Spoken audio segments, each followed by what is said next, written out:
Hello, it's Kristin and welcome back to my channel. Today is part 2 of the cheat puff pastry recipe.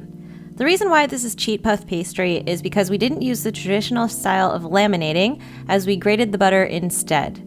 Because of this, the butter tends to leak while baking, so in this video I'm going to show you what I did to prevent this from happening. After mixing the flour, salt, and water, knead the dough for about 2 to 3 minutes to build gluten.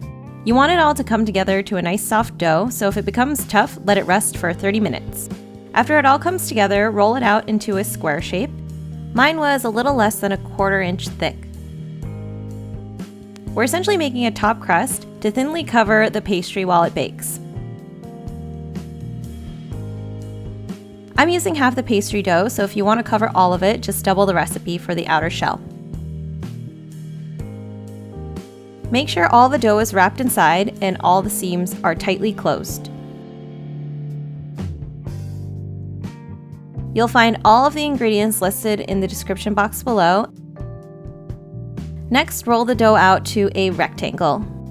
It doesn't really matter how big the rectangle is, it just makes it easier to roll out when you take it out of the fridge. When you're done, wrap it in plastic wrap and stick it in the fridge for half an hour. On a floured surface and with a floured rolling pin, roll out the dough to a large rectangle.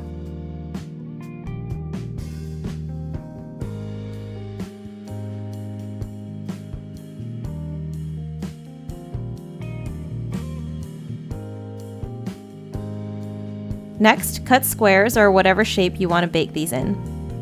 For filling, I used jam. This is just a regular old jam that I got from the grocery store.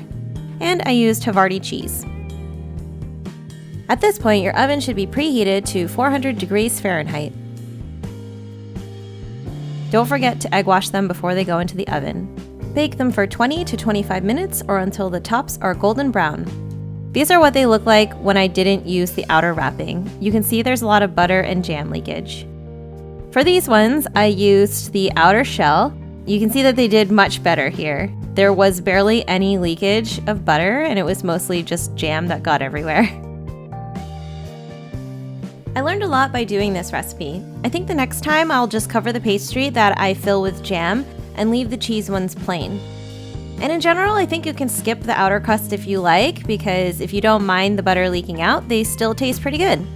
Either way, they're both delicious. And that's it. I hope that you guys enjoyed this 2-part recipe. Thank you so much for watching, and I'll see you in my next one.